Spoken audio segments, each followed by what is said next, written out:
Hi everyone, I'm Ryan and I've joined the team to help with the English voiceovers from this video onward. It's about the time of year when everyone starts looking for new gear for the season, like boots and boards. We got a lot of questions about boots in the comments on the last video and in our Instagram DMs, so we decided to put everything together in this one. Let's get into it. When you're choosing boots for carving, there are really two key points to think about. First is flex. Your boots need to be soft enough for you to move the way carving actually requires. We talked about this in a previous video, but if you want to get low, put your hands down or touch your hips to the snow. Softer boots make that so much easier. When your boots are too stiff, even if you try to flex and extend your joints, there's still a gap between your calf and your hamstring, and you just can't sink any deeper. Now, stiff boots do have a benefit. The moment you flex your knees, the tongue reacts quickly and your board gets on edge right away. But that also keeps your posture tall, which makes it harder to reach the snow with your hands. You could use body lean, but that feels scary and difficult at first. So overall, for carving, I think softer boots are the better choice. The second point is shell size. For carving, keeping your boots as small as possible is really important for avoiding drag. If your boots are smaller, you can also downsize your bindings. You can also pick a board with a wider waist width to help with that, but the real point is just keeping your boots as small on the outside as possible. So if we can't change our actual foot size, how do we make the outside of our boots smaller? Number 1. Choose Burton Ion or Burton Ruler. Boot outer shells vary a lot depending on the brand, but Burton's outer shells are noticeably smaller than other manufacturers, so I recommend the Ion or the Ruler. Number 2. Swap the inner liners. Even if you switch to Burton, if your Mondo size is above 27 centimeters, you will still get drag. So here's a little hack that works surprisingly well. Just keep in mind, this kind of liner swap depends a lot on the person, so only try it if it feels comfortable for you. My foot size is 27 centimeters, so I'll explain using 27 centimeters as the example. First, buy a 26 centimeter Burton Ion or Ruler. Used is totally fine. Of course, a 27 centimeter rider cannot fit in it as is, so take the liner out of your current 27 centimeter boot and put that bigger liner into the 26 centimeter Burton outer shell. The 26 centimeter and 27 centimeter example is just for illustration, but based on everything I've tested, a 1 centimeter difference is really the limit. You're probably wondering how this works. Let me break it down. I've tested a lot of setups myself. Here's my boot collection.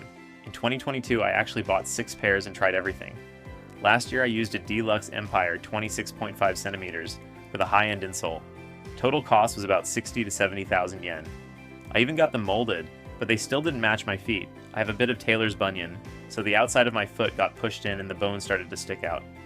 I rode about 100 days this season, and another bone even started popping out. Maybe too much riding, so to me, the most important thing is that the boot doesn't create stress on your feet. And personally, I prefer softer boots. For carving, having smaller boots is always better, because when you get your board on edge deeply, the boot drags and interferes with the snow. So I always think, how can I make the boot setup smaller when choosing boots? Here I lined up all the right boots I have so you can see the differences. The biggest by far is this Flux 27.5. Even compared with the 26 centimeter Salomon next to it, it is massive. If you ride this in carving, it drags a lot and it is tough to deal with. That's why I changed boots so many times. Now the main one, Burton. Everyone says Burton outer shells are small, and that is completely true. This is a Burton Ruler 26, and this is an older Burton Ion 26. Even within Burton, the sizing can feel a bit different. The Ion feels slightly smaller, probably depends on the year. My main boot is the Burton Ruler. The Ion is good too, but it is stiffer. I prefer softer boots. And the Ruler is cheaper than Adidas. People sometimes underestimate Adidas boots, but they are actually really good. They are wide, so if you have wide feet, they work great. Overall, if your feet are 26.5 centimeters or larger, Burton is really the best option because the outer shells are small. Ion is fine. I personally recommend the Ruler because it is soft and affordable. The outer shell size really varies by brand. Here is the Salomon Dialogue 26 and the Burton Ruler 26. You can see the Burton is about 1 centimeter shorter externally. 1 centimeter sounds small, but for drag it makes a huge difference. Earlier I said, I managed to size down from 27 centimeters to 26 centimeters, but some of you may have even bigger feet, 27 and above. Once you hit that, your options are basically setting your binding angles super forward or using a plate. There are barely any other solutions right now. So this is where the liner swap hack comes in. And as I said earlier, only do this if it works for your feet. I'm using a 27 centimeter liner and a 26 centimeter outer shell, and in my experience, about 1 centimeter is the most you can push it. Let me show you. Here's a 26 centimeter Burton outer shell with a 27 centimeter Adidas liner.